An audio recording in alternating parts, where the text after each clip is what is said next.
Hey, everything on 3. Number 3. Wait on 1. Oh, wait on 3. 1, 2, 3. Wait. Hey, next up. Eyes on 3. Everything on 3. 1. Everything.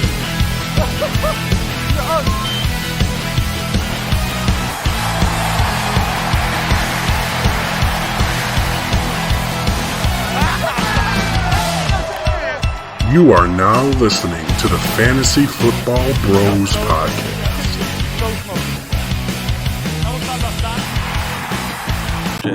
Chest. Hit it, Jay. Sorry, I was looking at Jay when He's so high. Your victory lap.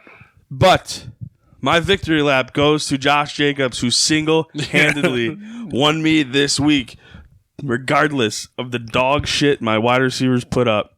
I'm jumping in with you because that's my victory lap. My too. victory lap is Josh Jacobs is an absolute beast, the most underrated running back in the league. If you were listening to the Fantasy Football Bros, you would have known to draft him, and you'd probably be on the top of your leagues as well. Yeah. For instance, I'm taking a victory lap on Josh Jacobs as well because I needed him to. I'm sitting here thinking, and this guy's crushing me. This guy's crushing me because of like bonus points that he got. So the guy I'm up against has Josh Allen.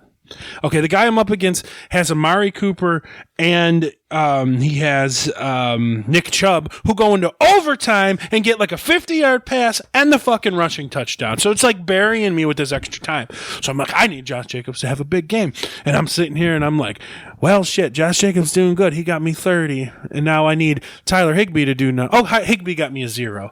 I'm like, well, it's going into overtime. Maybe Josh Jacobs will get an 80 fucking yard touchdown running. Holy fucking shit. Josh Jacobs gets an 80 fucking yard touchdown 86 yards in overtime. 303 yards, right? So then Total. my double victory lap is my I made a decision to start and play because I knew that I was thinking about playing Joshua Palmer because he had a big game last week and Mike Williams was out. But I was like, nah, bruh, I'm going to start these wide receivers instead. I'm going to start Tyler Boyd.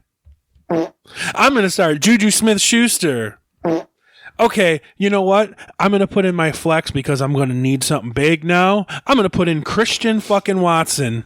I needed fucking 16 points to finally finish it out. And Christian Watson has got me like 4.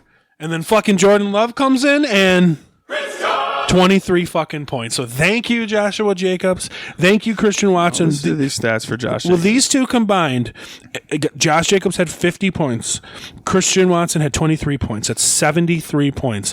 I had 124 points. Those two players had more than half of my points. You should, more you than should three be, quarters. thinking Aaron Rodgers for taking himself out of that game. So thank you very much. Listen to this.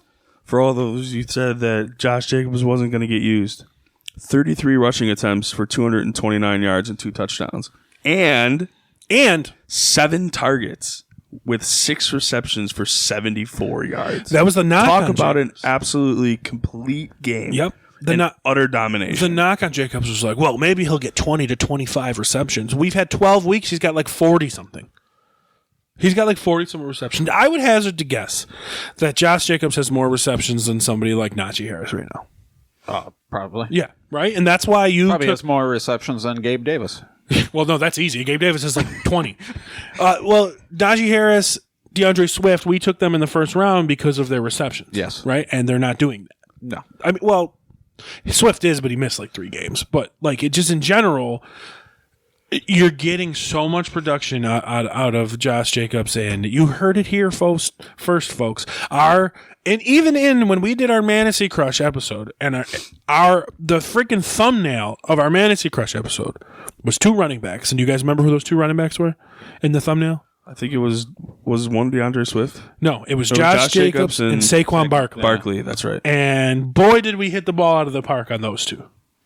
And don't worry, we're going to have an accountability show and bringing up all our picks later at the end of the year. So that's going to be fun. But yeah, that's what I want. So Jay, who are you driving with? I'm going to take victory lap. A guy that we all thought was, probably everyone thought was dead. Zay Jones. He is dead. What are you talking about? No, he's not. He is. Side note, real quick, Jay. Sorry, you're actually right on the money. He has 40 receptions. Josh Jacobs. Okay. Sorry. Okay, Zay Jones. He's quietly solidifying himself as a worthy candidate for a flex position in fantasy football. I mean, I think you're right. I think he is. He's obviously their number 2 right now, which is tough sometimes because Trevor's better, right, this year? I think so. We all agree Yeah. with that, right? Yeah. I think so. He's not lighting it up like we thought they would, but they're playing good. They're playing Zay Jones. I mean, I got the numbers right here because he was in the Coffee with Chase. He had 27.5 points this week. I mean, he's ranked 85 for receivers, which is pretty good. But he's turning it on now, is what it is. So Well, I mean, he's earlier in the season he was like hit and miss, Yeah. but like lately, and he's probably going to be decent the next couple weeks because of his matchups. So I mean, well, think about this: if Zay Jones is decent, right? Is Jacksonville someone to worry about next year? Trevor Lawrence, Travis Etienne, Darrell Henderson. Then they got Calvin Ridley next year. And they got Christian Kirk, and they got Zay Jones, and they got Evan Ingram, and they have Aiden Hutchins. Oh no, they blew that draft pick. That's right, they didn't take Aiden Hutchins. Okay, but that offense seems pretty formidable, to be honest. Especially bringing in Calvin Ridley next year. yeah. Did you guys forget that they traded for him? Yes, totally did. Yep. So I mean, if they're doing things with Zay Jones, I mean, and then they get Calvin Ridley and shit. I mean, and Christian Kirk's been a revelation this year. yeah. Yeah, he's been great. So I mean, it's all. I think it all comes down to how good is Lawrence going to be. I mean, he's getting better. Yeah, They blew it though in Aiden Hutchinson. they did. They fucking blew it, and we said that. We did. But I can't even remember the guy's name now No, because he doesn't make any fucking plays. yeah. He never sticks out. Does anyone know I can't remember. who did they? The first overall pick this year. I'm trying to get it before you look it up, but it doesn't matter because they blew it. But I think Jacksonville, with the coach, with the offense, they have something to look forward to next year because Houston's dog water. The Colts seem to be dog water, and Derrick Henry's going to fall off sometime, right? Sometime he's going to fall off. Trayvon Walker. Trayvon Walker. yeah, that's right. What are his stats this year? How many sacks? How many sacks does Trayvon Walker have this year? First overall draft pick. Over Aiden Hutchinson. Trayvon Walker. Let's see. How many sacks? Like 2. He has 2.5 sacks. 2.5 sacks. How many tackles? Does it say that too? 37. 30. I don't know. Okay, I guess that's okay. It's not Those horrible. are combined though. But that's not like earth shatter. I'm not saying Aiden Hutchinson has better stats, but even just watching replays. Let me get to Hutch. Even just watching replays, Aiden Hutchinson's out there making plays, making his name known. Like getting big sacks, almost interceptions. 37 tackles, 2.5 sacks, no forced fumbles, 1 interception. This is Trayvon Walker. This is Trayvon Walker. Okay. Yeah. Hutch has a total of 31 tackles, 5.5 sacks, 2 interceptions. Okay. So definitely way more sacks, similar, way more interceptions. Well, double the interceptions, just because it's one. Yeah, but they're also on the defensive line. They don't really get Well, they're both on the defensive line. Yeah. right, but they don't get too many interception opportunities. But So I just still think they blew it. I mean, their numbers are comparable, but I think they blew it. Yeah. So I agree. They could have had the best prospect at quarterback in the past 10 years and the best prospect at lineman in the past 10 years. Agreed. And they whiffed. Yeah, So they totally blew it. I don't know. But it's the Jaguars. So we expected nothing yeah, less. that's true. But on paper, they definitely look good next year. I know it's just someone to be interested in fantasy football wise next year. I think you should look into Trevor Lawrence being in your top 12 next year. I don't think anyone would think that Zay Jones would have been a flex option.